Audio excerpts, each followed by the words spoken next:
Imamat 10. Kematian Nadab dan Abihu. Kemudian anak-anak Harun, Nadab dan Abihu masing-masing mengambil perbaraannya, membubuh api ke dalamnya serta menaruh ukupan di atas api itu. Dengan demikian mereka mempersembahkan ke hadapan Tuhan api yang asing yang tidak diperintahkannya kepada mereka. Maka keluarlah api dari hadapan Tuhan lalu menghanguskan keduanya sehingga mati di hadapan Tuhan. Berkatalah Musa kepada Harun, inilah yang difirmankan Tuhan. Kepada orang yang karib kepadaku kunyatakan kekudusanku, dan di muka seluruh bangsa itu akan kuperlihatkan kemuliaanku. Dan Harun berdiam diri. Kemudian Musa memanggil Misael dan Elsafan, anak-anak Uziel, paman Harun, lalu berkatalah ia kepada mereka, datang kemari, angkatlah saudara-saudaramu ini dari depan tempat kudus keluar perkemahan. Mereka datang dan mengangkat mayat keduanya, masih berpakaian kemeja keluar perkemahan seperti yang dikatakan Musa. Kemudian berkatalah Musa kepada Harun dan kepada Eleazar dan Itamar, anak-anak Harun, janganlah kamu berkabung dan janganlah kamu berduka cita, supaya jangan kamu mati dan jangan Tuhan memurkai segenap umat ini. Tetapi saudara-saudaramu, yaitu seluruh bangsa Israel, merekalah yang harus menangis karena api yang dinyalakan Tuhan itu.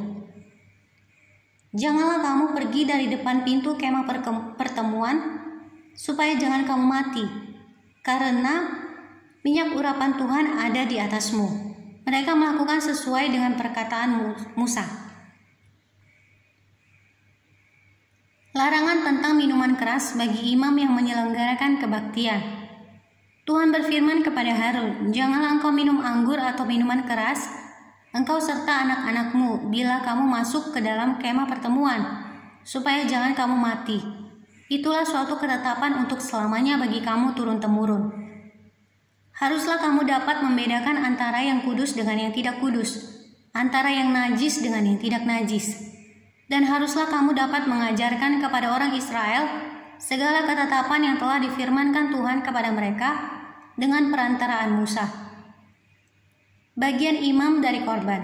Kemudian berkatalah Musa kepada Harun dan kepada Eleazar dan Itamar, anak-anak Harun yang tinggal itu, ambillah korban sajian yang tinggal dari segala korban api-apian Tuhan, dan makanlah itu sebagai roti yang tidak beragi di samping mezbah, karena itulah bagian maha kudus. Haruslah kamu memakannya di suatu tempat yang kudus, karena itulah ketetapan bagimu dan anak-anakmu dari segala korban api-apian Tuhan. Sebab demikianlah diperintahkan kepadaku. Dada persembahan unjukan dan paha persembahan khusus itu haruslah kamu makan di suatu tempat yang tahir.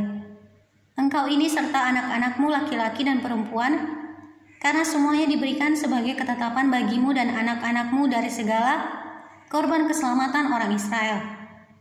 Paha persembahan khusus dan dada persembahan unjukan itu haruslah dibawa mereka ke tempat segala korban api-apian yang dari lemak itu, supaya dipersembahkan sebagai persembahan unjukan di hadapan Tuhan. Itulah suatu ketetapan untuk selamanya, bagimu serta bagi anak-anakmu seperti yang diperintahkan Tuhan. Kemudian Musa mencari dengan teliti kambing jantan korban penghapus dosa itu. Tetapi ternyata kambing itu sudah dibakar habis. Sebab itu dimarahinyalah Eleazar dan Itamar, anak-anak Harun yang tinggal itu. Katanya, mengapa tidak kamu makan korban penghapus dosa itu di tempat yang kudus? Bukankah itu sesuatu bagian maha kudus dan Tuhan memberikannya kepadamu, supaya kamu mengangkut kesalahan umat itu dan mengadakan pendamaian bagi mereka di hadapan Tuhan? Lihat, darahnya itu tidak dibawa masuk ke dalam tempat kudus. Bukankah seharusnya kamu memakannya di tempat kudus, seperti yang telah kuperintahkan? Lalu berkatalah Harun kepada Musa, memang benar, pada hari ini mereka telah mempersembahkan korban penghapus dosa dan korban bakaran mereka ke hadapan Tuhan. Tetapi hal-hal seperti tadilah yang kualami. Jikalau pada hari ini aku memakan juga korban penghapus dosa, mungkinkah hal itu disetujui oleh Tuhan? Ketika Musa mendengar itu, ia menyetujuinya.